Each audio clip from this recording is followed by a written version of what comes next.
Cut to the chase.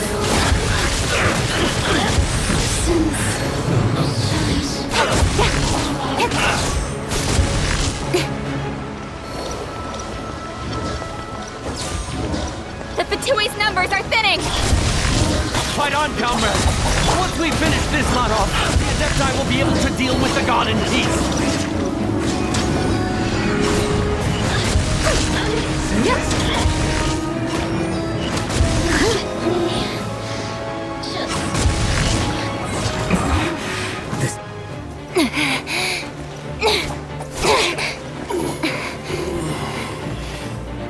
The interlopers are no more. Now we may commit ourselves fully.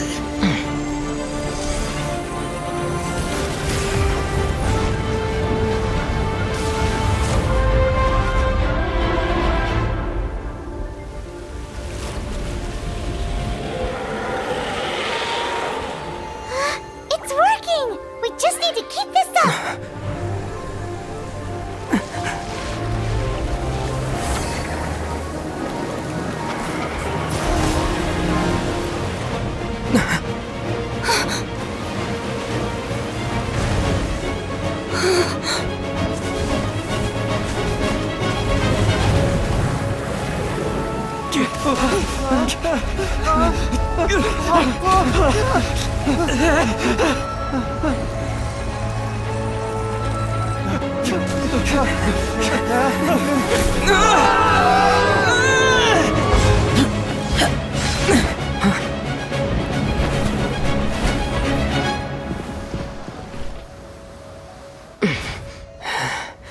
Be careful now. The Guizhong Ballista is destroyed. Without its covering fire, retaliation shall be difficult. But the Jade Chamber is our last line of defense. We can't give another inch, no matter what. I have another idea. What do you mean, Lady Ningguang? I'll sacrifice the Jade Chamber.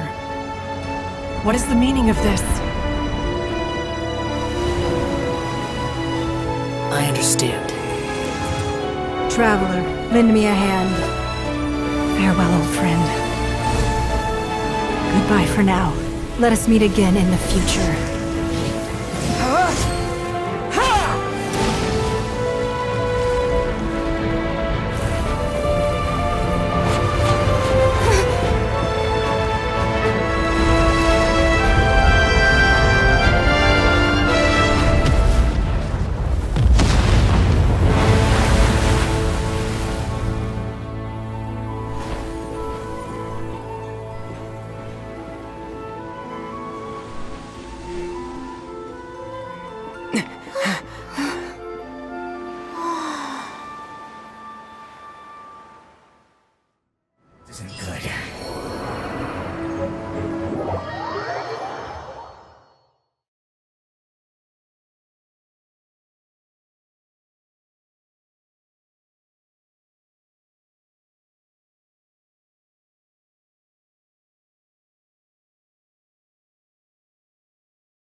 Is it finally over? The ominous aura of that monster has indeed begun to fade.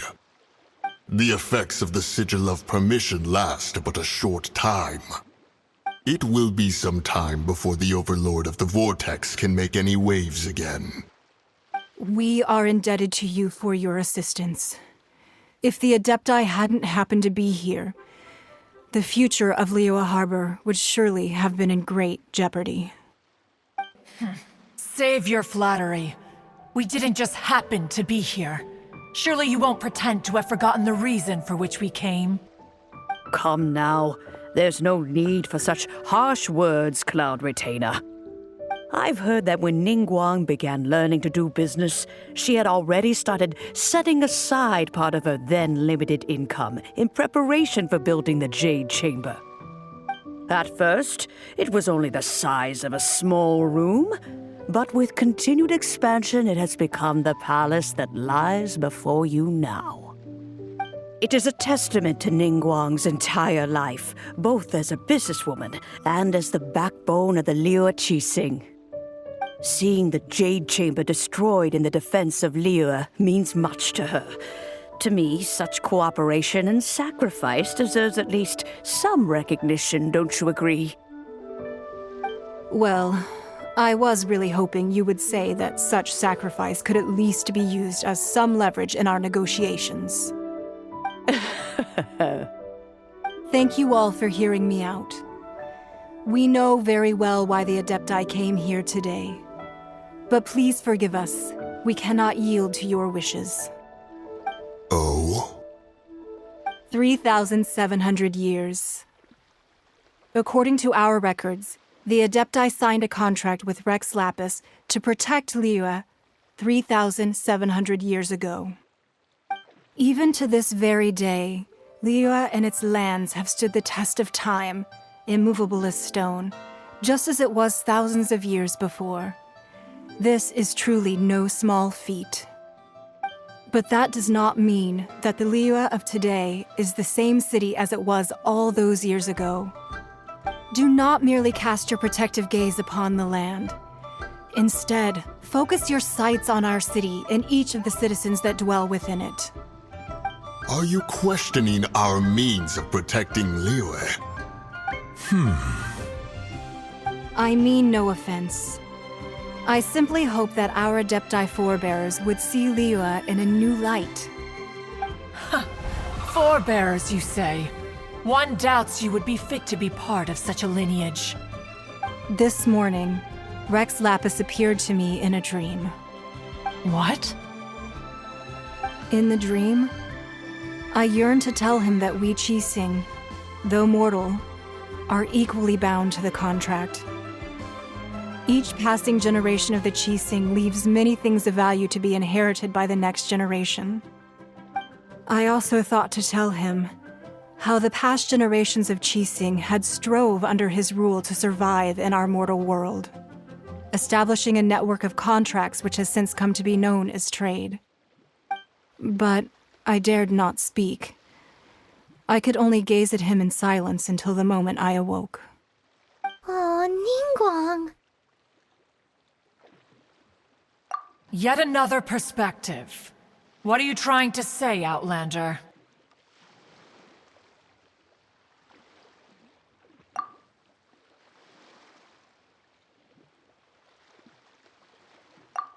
Right! That's something that happened in Mondstadt. It's a story about the Four Winds and the people of the Animal Archon. The Animal Archon sought to quell the strife between the two sides, because he believed that such conflict would only scar the hearts of both, and that nothing good would come of it. Each of the 7 nations has its own scars from the past. Though your point is the very height of simplicity. As Adepti, we've become a laughingstock, to be chastised thus by an outlander who has lent us such succor. All right, all right. Didn't Ningguang suggest that we should focus on the city and each of its citizens? I know I already have, so why not see for yourselves? I apologize for appearing in full armor. I am afraid I cannot show the proper courtesies. And who are you? I am Feng Yan, a sergeant of the Millelith. I have come to extend my thanks to the Adepti. I thought this battle would perhaps be my last. But thanks to the aid of the Adepti, our forces were not as badly battered as I feared we might be. Although I am a mere mortal soldier, I promise to hold the line and never betray the grace given to us by the illuminated Adepti this day.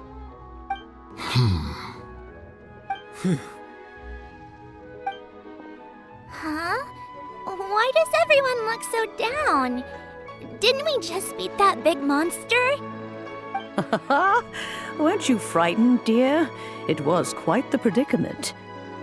I wasn't afraid. All the strong Millelith guards were there, and those powerful heroes with their visions were there. Everyone was there. When danger is near, everyone always protects me. And the rest of the time, they make fun toys and tasty snacks and loads of things that make the harbor so pretty. Thanks for protecting Liyue Harbor. Please, come visit us for the next lantern rite. Unfortunately, we wouldn't be able to participate. Huh? Because we are Adepti. Oh, okay. It must be hard being an Adeptus. Aww. You see, this is what Liyue is like today. The country of contracts is grateful to the Adepti for their protection, but it is no longer necessary for the city to rely on the Adepti's power to solve every little niggling matter. Although their blood is weak, there is still strength to be found in those we call mortals. The time of contracts between gods and Liyue has long since passed. Now is the time of contracts between Liyue and its people. Seeing the port around us now, it is hard not to feel a bit out of place.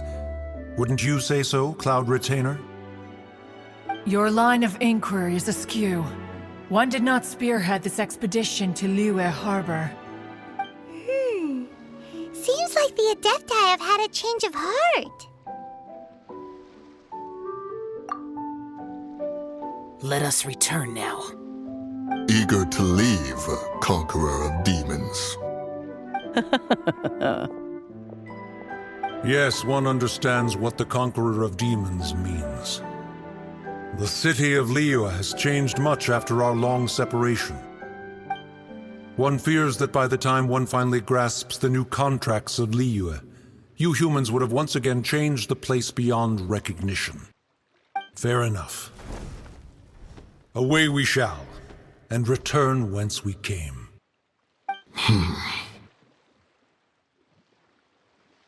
Since we Adepti have consensus, then one shall persist no further. But how will we ensure that the Liyue Chising will not simply exploit their power once we depart? In my view, that is still a thing to be guarded against. All right, Mooncarver, you needn't worry. It seems to me that this right of supervision is best left to the people of Liyue.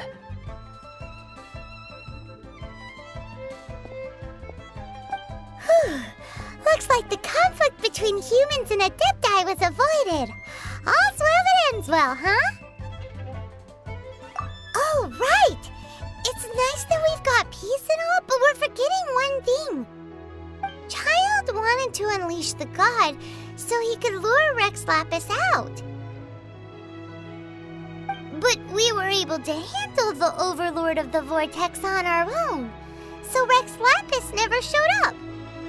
Oh, and speaking of that, don't we still need to get to the bottom of that Archon's death, too?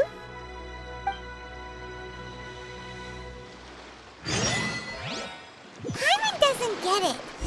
But isn't the strongest lead we have the Adeptiless rite of parting that we're organizing? No idea where Zhongli's gone.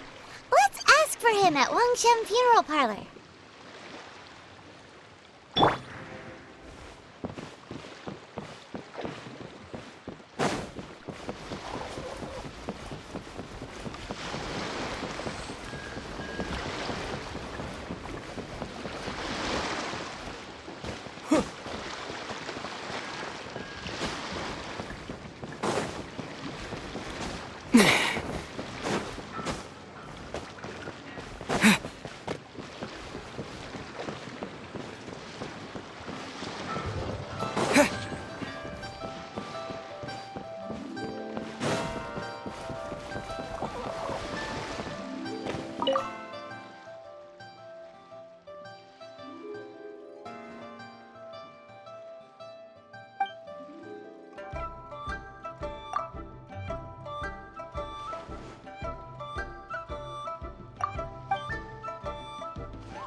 Is there anything I can do for you two? I'm afraid that Wangsheng funeral parlor isn't in the best state to receive guests. We've come to see Zhongli. Could you please tell him we're here? Unfortunately, Zhongli isn't here at the moment. It seems he went to Northland Bank. Doesn't the Northland Bank belong to the Fatui? Last time we saw Zhongli was before we went to the Golden House. Do you think he doesn't know about the attack on Liyue? Visiting the Fatui at a time like this could only mean more trouble. We had better go and make sure that everything is okay.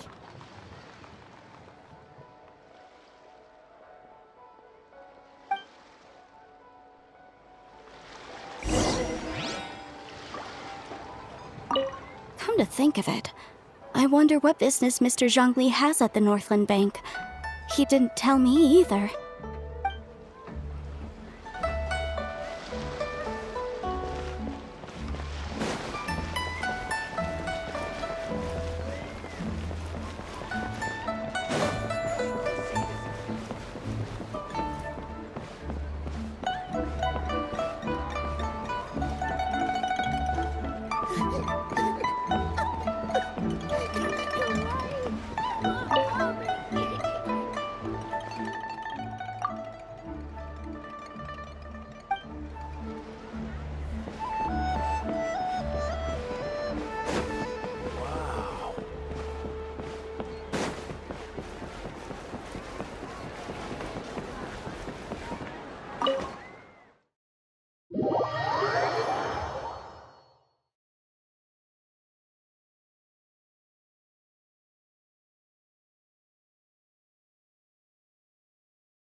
You call this cooperation between Harbingers? Cooperation involves communication, you know. Don't take it to heart, child. Besides, aren't you happy that you got to skip the formalities and bring chaos to the land? I'm sure you must have enjoyed that. Oh, it seems that some of your friends have arrived. Hey, it's Zhongli and Childe. And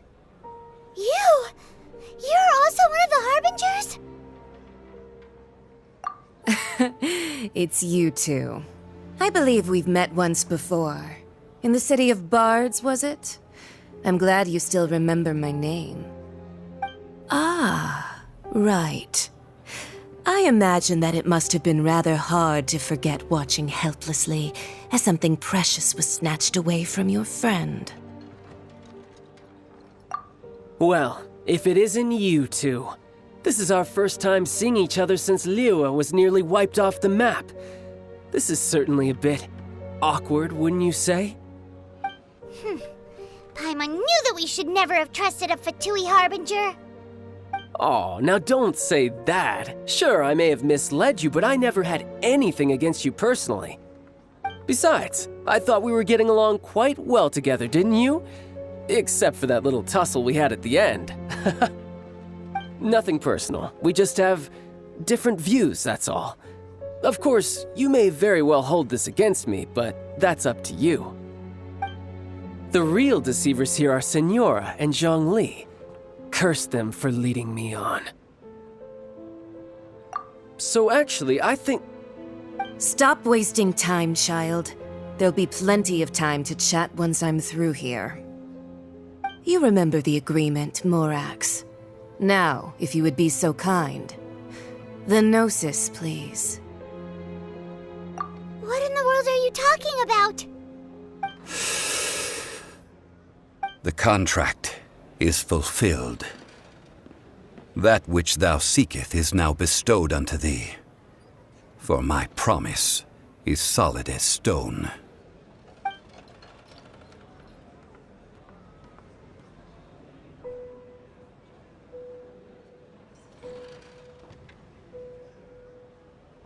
How sanctimonious.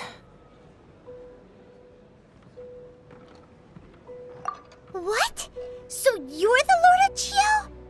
No, wait! That's an exciting twist and all, but why give the Gnosis to the Fatui? I do not give it for free. I give it as agreed upon in the contract, for it is a matter solely between the Tsaritsa and I. Yeah, you don't think you went a little bit too far with that whole fake death thing? Everyone was preparing the ceremony for you, and splat! This big dragon falls out of the sky, and all of Liyue goes into an uproar. Talk about a disaster. Gathering all the forces that had been bubbling behind the scenes, and then stirring them together in a pot that was bound to boil over. That's what he wanted to see, am I right? Wait, what? Perhaps it's best that I explain. As you know, I've dwelt upon this world for more than 6,000 years. It is now 3,700 years ago that I founded Liyue together with the Adepti. Even boulders that can withstand whirlpools will erode with the passing of time. I kept convincing myself that cracks had not begun to form, and that the end of my time had not yet come. Until one drizzly day, as I was strolling along the harbor, I heard a merchant tell one of his workers, "You finished your duties. Go ahead and call it a day." I stood motionless among the crowds, asking myself, have I already finished my duties? Oh, Zhongli. But as I began to consider relinquishing my divine role, I soon discovered that many reasons still remained to not hastily depart. Was Liyue, the city I had dwelt in for so long, already prepared to enter its next age?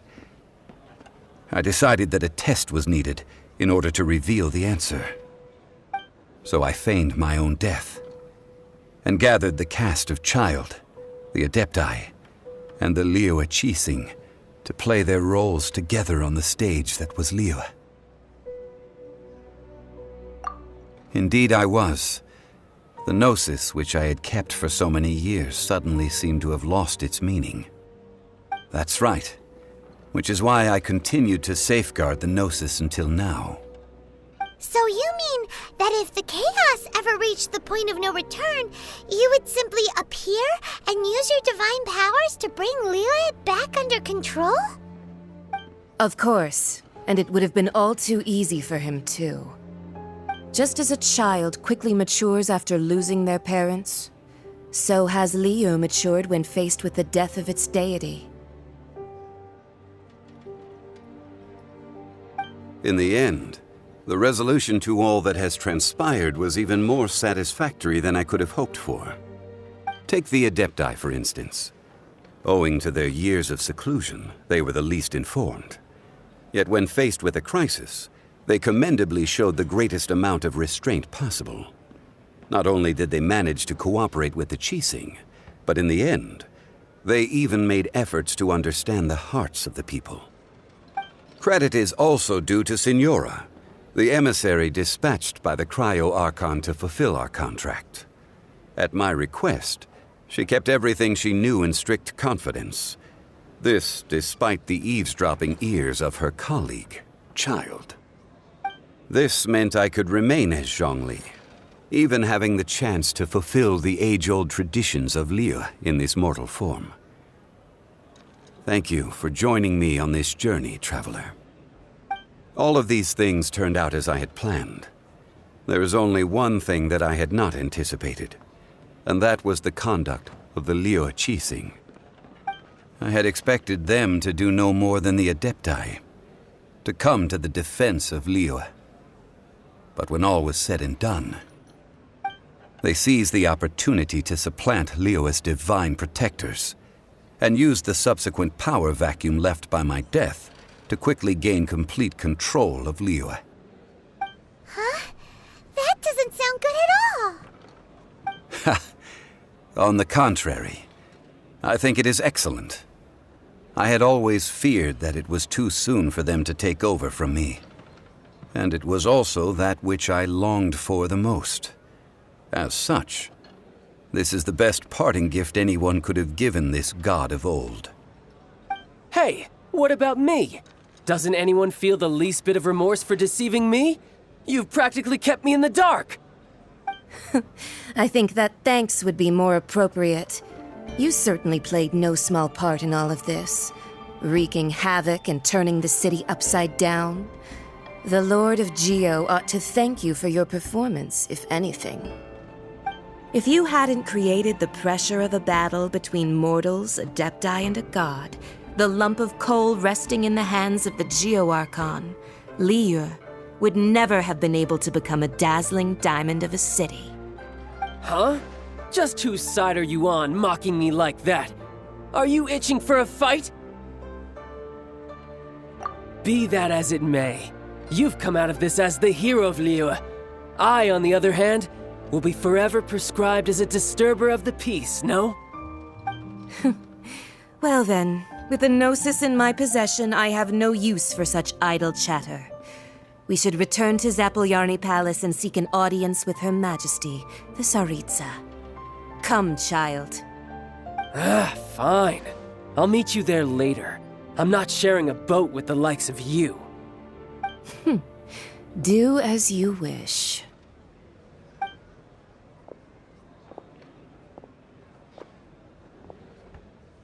Now then, is there anything else you wish to ask me? Right! As Zhongli always told us, a good trade is a fair trade. Paimon has no idea what could be a good trade for a Gnosis. Realistically speaking, there is no such thing. Huh? However, I am the god of contracts. For thousands of years, I have made countless contracts. If the deal was of no benefit, then I certainly would not be inclined to agree to it. My agreement with the Cryo Archon will be the last of my contracts as the Geo Archon. My contract to end all contracts. As for the bargaining chip that the Tsaritsa used to balance the scales, uncover that answer for yourself in your future journeys.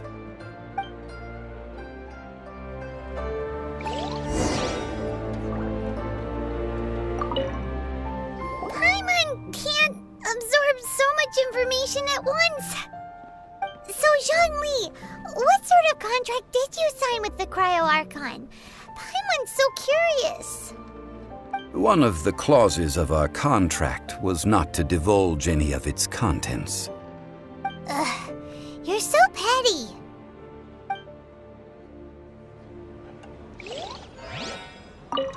Paimon can't... So, Zhongli... One of the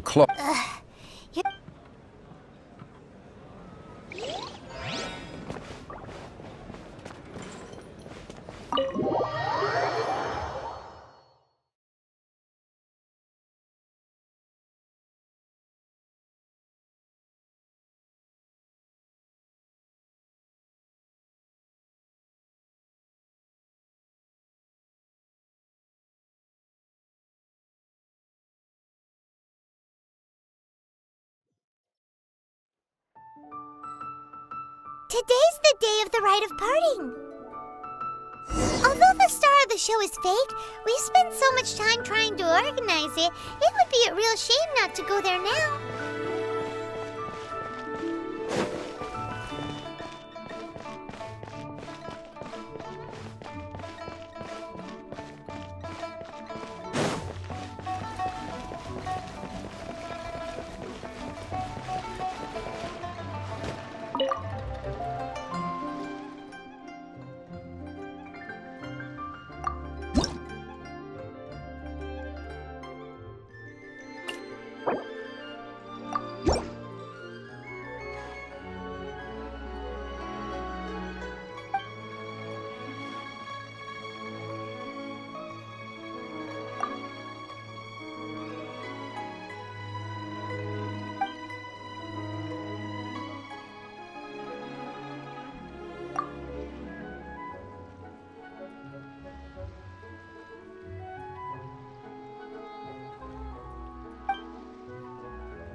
personal safety.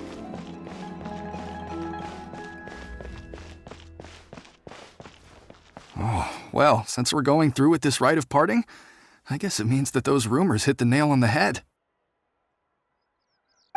So Rex Lapis is really...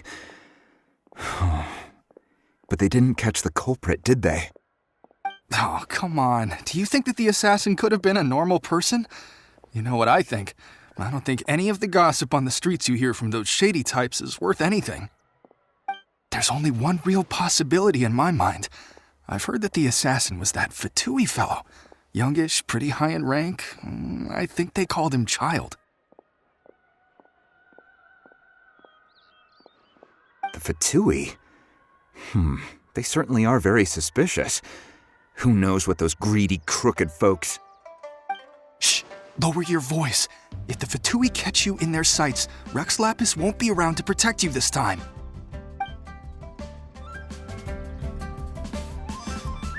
Oh, well, since we're going through with this rite of parting, I guess it... So Rex... Oh, come on. There's only one real possibility... Fatui? Shh! Lower...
You know that god from the ocean couldn't have just shown up out of nowhere.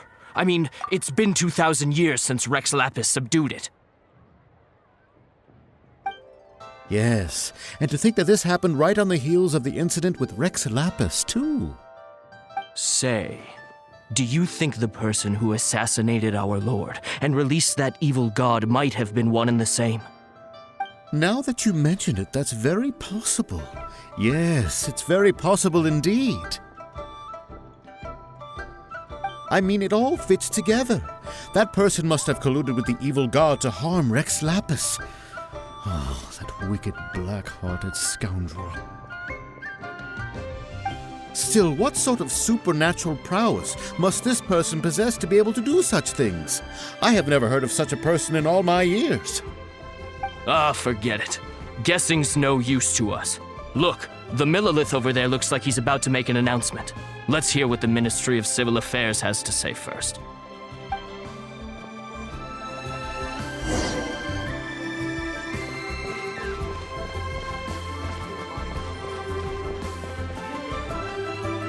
Sings words. Though a dragon soars ageless as the mountains, it too must return to dust. This is common knowledge. Gods and Adepti live glorious lives, but both light and shadow have their season. So too must they face divinely appointed trials. Rumors and hearsay abound on the streets that Rex Lapis was murdered.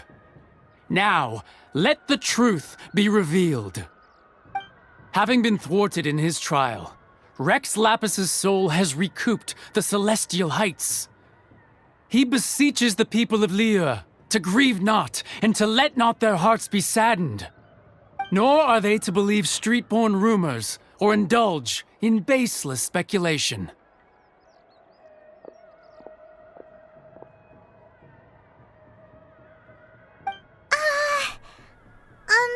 Paimon needs a translation on what the Qixing's announcement said.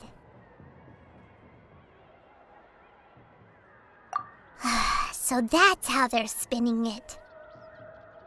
Something feels off. Why would they suddenly give up looking for the murderer? Not to mention how this excuse sounds like something they just made up on the spot. Could the Qixing already have known that Rex Lapis wasn't dead? But Zhongli said that neither they nor the Adepti knew anything. Did Zhongli tell them in secret after his gnosis changed hands?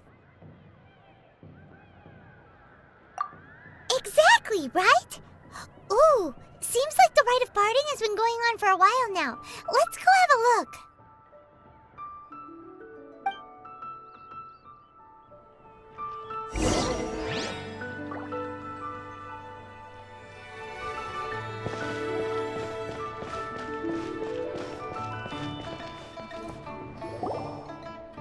Look, it's Ningguang and Keqing. Are they saying something? Are their speeches over? As said previously, Rex Lapis's soul returning to the heavens is the end of the contract. And it is also the end of an era. 3,700 years of contracts burnt and reduced to ash. We, the people of Liyue, were indeed prosperous. But blinded by our prosperity, we forgot that time can be pitiless. The long, unending dream of our Archon walking among us. Now that we have awoken from our dream, we must learn to say farewell. Will you stand with us as we re-establish our contracts? As we build a new age of prosperity? So concludes the words of Her Eminence the Tianquan. Does Her Eminence the Yuheng have anything to add?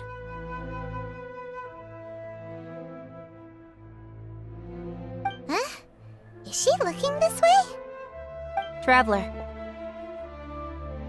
Yikes! She really is looking our way! Is that the traveler who they say defeated the ancient god? So young. The Liyue Qixing always repay their debts. And as you have heard, our eyes see far and our reach is long. Name your price. You deserve that much. Whoa!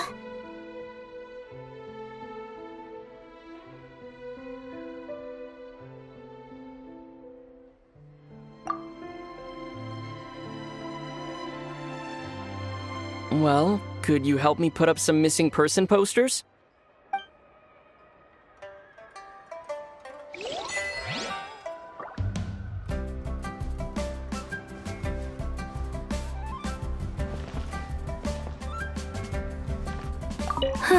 And to think I'd put my best perfume on before coming here, thinking you'd like it.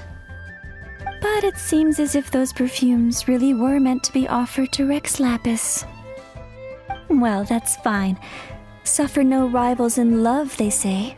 And that's 3 gone in 1 stroke.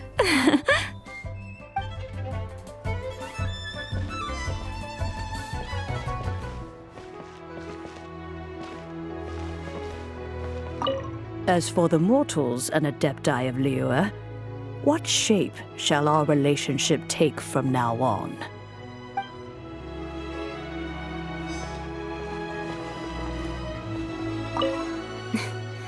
Why, you.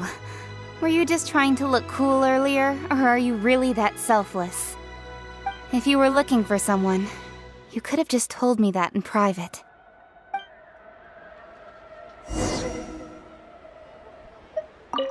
Roping you in was possibly the most masterful move we could have made. I believe that future generations will say so too when our deeds come up for their review.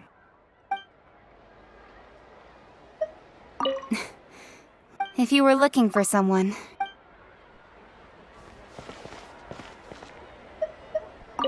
The cleanup of the premises, managing the crowds as they exit, making an account of the rite. There's much that remains to be done. I didn't miss anything, did I?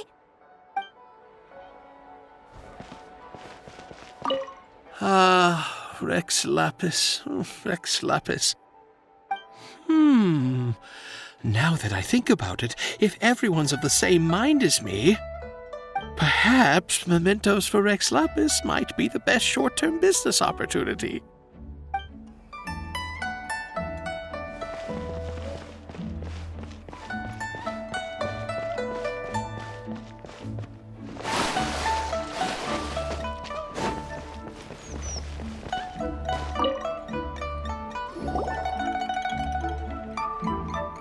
Zhongli!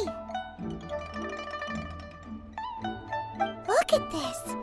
Everyone in Liyue is caught up in their emotions, thinking that they'll never see Rex Lapis again. And here you are looking all relaxed.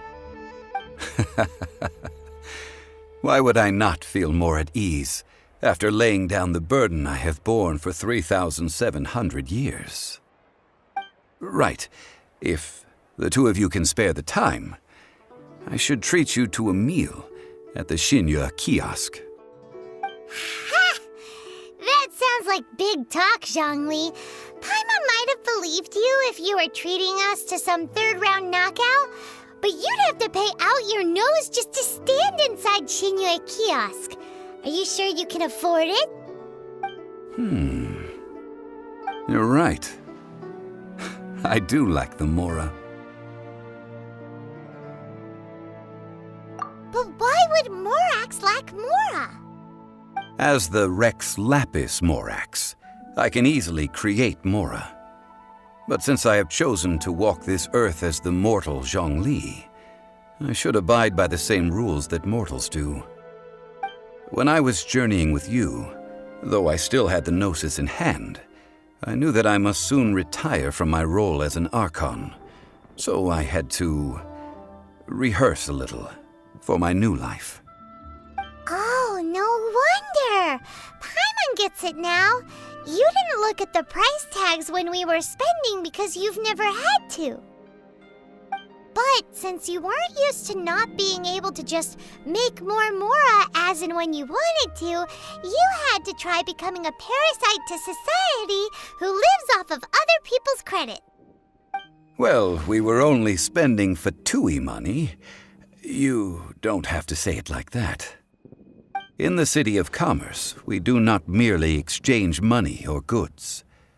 We also exchange knowledge, memories, and foresight, as well as positions, roles, and lives.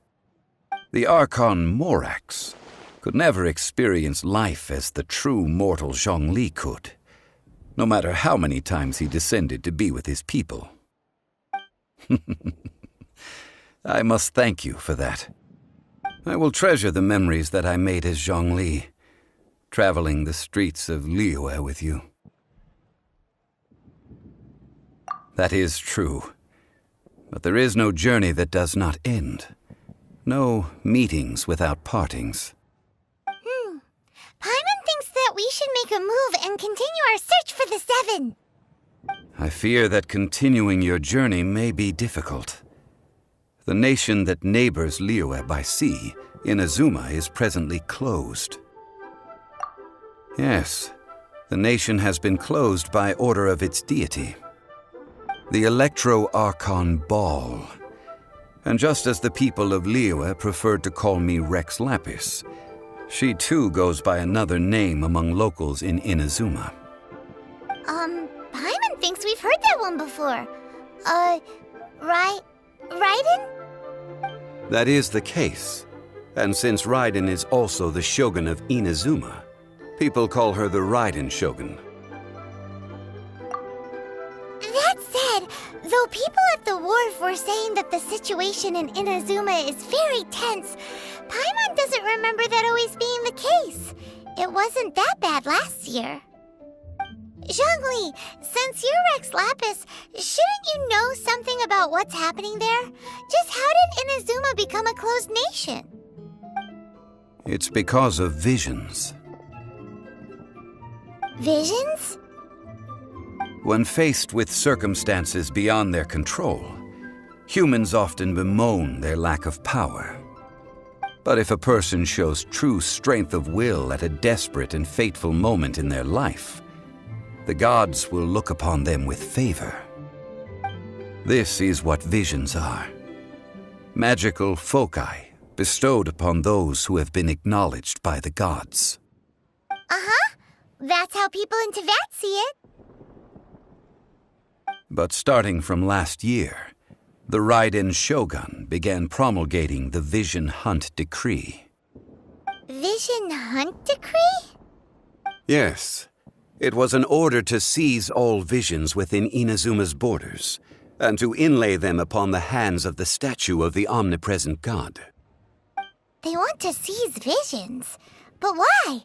Aren't visions blessings from the gods?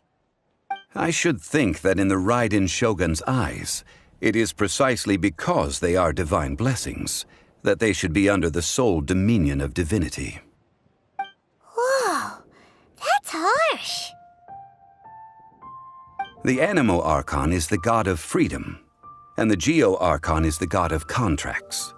For her part, the Raiden Shogun is the god of eternity.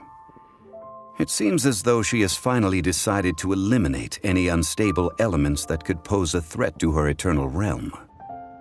The fact that even I, the oldest of the seven, have now passed away, will only strengthen her resolve to pursue eternity. Knowing her, she must have again quoted that adage she is most fond of when proclaiming that decree to her people.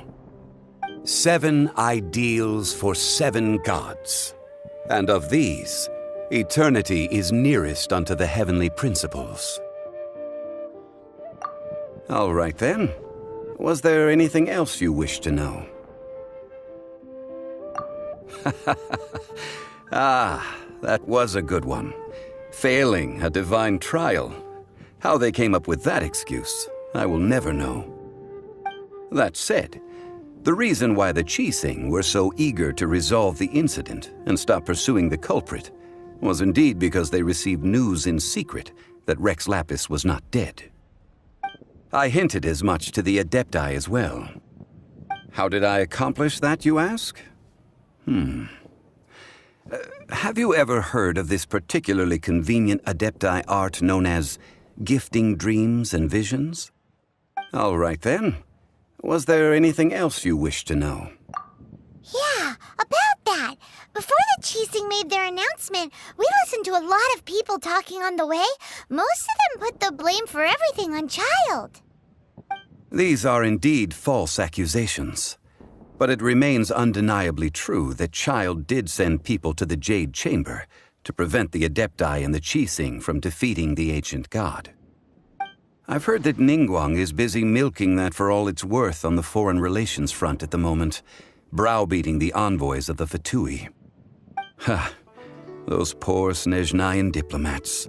If it were not for Childe's exalted position as a harbinger, I'm certain that they would have shifted all the blame to him and called for his dismissal by now. All right then. Was there anything else you wish to know? The time of the Adepti has long passed. If even the Liyue Qixing don't want to face that truth, then what future is there for Liyue? Kuching is absolutely right in saying this. Now, though I did laud Ningguang's desire for power, believing this to be a good thing, and thought as a matter of course that she must have been behind the Qixing's plan to take governing power over Liyue from the hands of the gods and Adepti. Could the original person who brought up the idea of seizing power have been... All right then. Was there anything else you wish to know? That's right. Zhongli, now that you don't have your gnosis, what's going to happen to all the Mora in Teyvat? Since Morax is dead, are they all just gonna disappear? Also, isn't the Golden House the only mint in the entire continent? Will it even continue to work? The Mora present now will not vanish, but the Golden House will indeed have to cease operations for a lengthy period of time, since creating Mora requires the use of the Geo Archon's power. This is terrible! We're all about to run out of Mora! The world is coming to an end! Yes, this is indeed a major issue from a financial standpoint. Well, I suppose we'll just leave such troublesome matters to the Liyue Archon to debate. Then, did you at least set some private funds aside for yourself? Oh, a private fund. This does seem like a good, logical, common-sense idea. It's a shame. What's a shame? It's a shame that I didn't think of it at the time. All right, then. Was there anything else you wished to know? Well, then. I suppose you'll have to find a way to get inside this closed nation. Have patience. I suspect that some serendipity must first come into play.